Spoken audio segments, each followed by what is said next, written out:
What's going on, guys? It's Vaughn here from Body Elements, and in this video I'm going to show you how and why to go barefoot.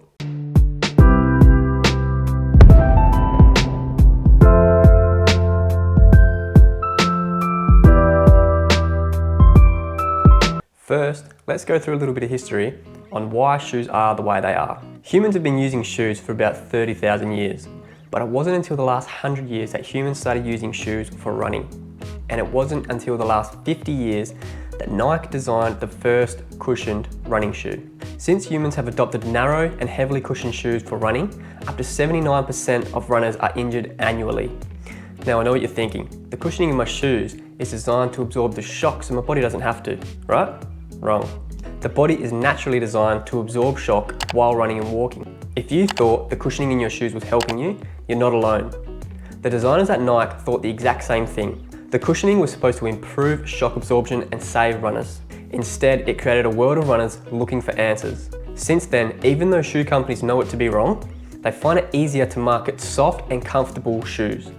It's far easier to market something that is supportive and comfortable than it is to market something that simulates barefoot movement. So what's the simple answer to reducing running injuries? You probably guessed it. Reverting to our old fundamental way of movement, barefoot.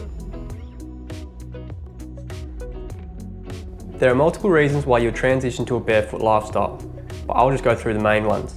As I just mentioned, the main reason for transitioning to barefoot is injury prevention. Studies have shown that people who live their life entirely barefoot are less likely to experience running injuries. Running in heavily cushioned shoes with heel raises influences heel striking instead of forefoot striking, which increases your risk of injury. If we then add in narrow toe boxes of the shoes, we lose control over the arch of our foot, which increases the risk of overpronation and again increases your risk of injury. Some common injuries that you can prevent while being barefoot include ankle sprains, shin splints, plantar fasciitis and knee pain. Being barefoot isn't only important when running and walking, it's also important when weightlifting. Weightlifting with shoes on can increase your risk of injury because you have a far more unstable base and you don't have as much foot control when you're moving heavy weights. This can influence poor lifting mechanics and again, increase the risk of injury.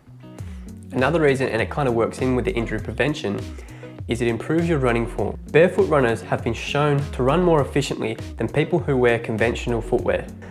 This happens because the body uses the arch of the foot and the Achilles like a spring to propel the body each step. Once the running form goes from a forefoot to a heel striking motion, the spring essentially becomes a braking system, almost like driving around with your handbrake on. Another reason to go barefoot is it strengthens the muscles in your feet and lower legs. It's almost like sending your legs and your feet to the gym. Since the shoe is no longer doing the work, the foot and the lower leg will start to take over and regain their natural strength. You'll notice how sore these muscles are after your first barefoot run. Another big benefit of going barefoot, and a personal favourite for me, was getting out of orthotics. Orthotics are meant to be a short-term solution for injuries. They're not meant to be under your feet for your entire life. Going barefoot can actually raise the arch of your foot, meaning there's no need to have the orthotics in there after a certain amount of time. In a similar way to shoes, orthotics will weaken and stiffen your feet if they are used long-term. Some other benefits we can list is it improves duck feet, it improves ankle mobility, and you're also going to save money because you're not buying new shoes every 6 months and you're not buying a heap of socks. Not to mention the money you're going to save at the podiatrist and at the physio. Now I'm going to show you the steps you'll need to follow to transition safely and with as little risk of injury as possible. The first thing you want to do is just spend time barefoot. This can be walking around the house, gardening, or even just walking around the block. Start to get some hours barefoot throughout your day.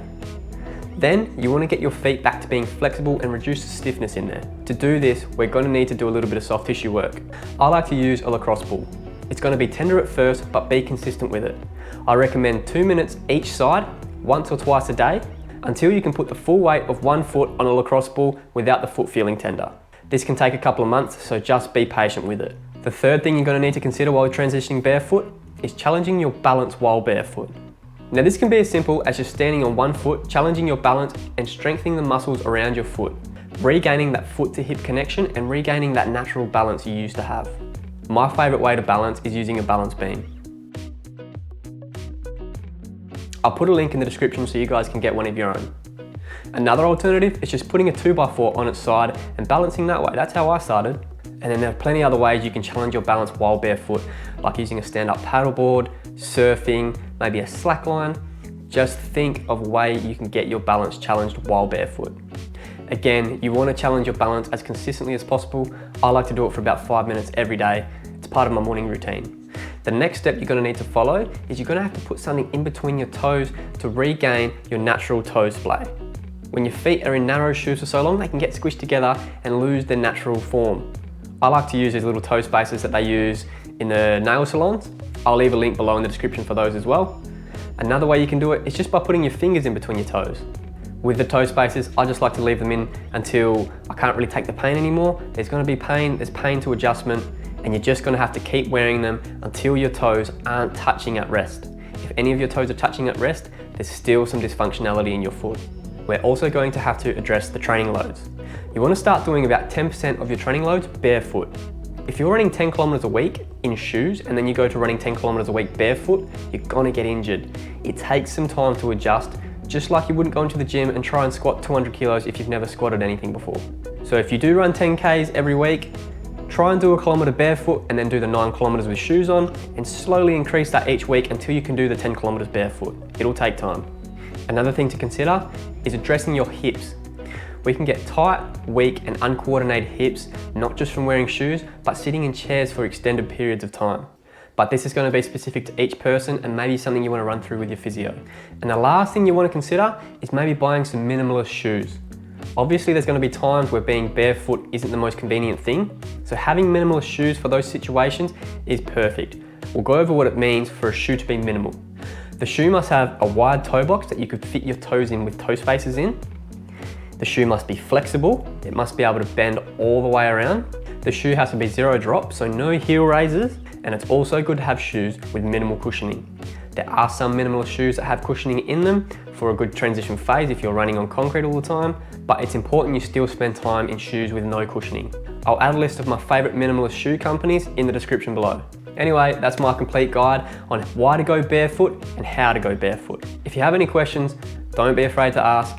Leave a like if you enjoyed the video, and don't forget to subscribe for some later videos. Thanks for watching, and I'll see you next time.